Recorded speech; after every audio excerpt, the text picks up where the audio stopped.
నీకు తెలుదా స్వప్న నేను ఎంత బిజీగా ఉంటానని? వీడేంది ఇంత కోపంగా మాట్లాడుతున్నాడు? ఎప్పుడు చూసినా అన్నిసార్లు కాల్ చేస్తూ ఉంటావు.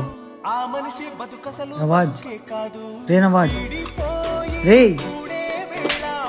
ఏంటి ఒక అమ్మాయి కోసం నా మీద చేసుకుంటావా? చేసుకుంటా, అయితే ఏంటి, వెళ్ళి ఇక్కడి నుంచి.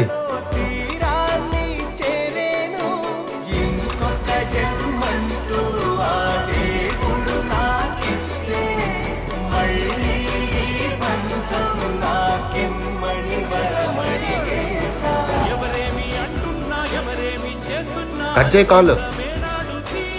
అరే అనవసరంగా వీటిపైన కోప్పడ్డానే. ఇక్కడున్నాడో ఏందో. ఏరా నువ్వు ఇక్కడికే వస్తున్నావు? నీ ఫ్రెండ్ నవాజ్ ఇది? నిజమేరా, అమ్మాయి రాగానే ఫ్రెండ్స్ మారిపోతారంట. నీ అబ్బా, నేను మారిపోవడం ఏంట్రా?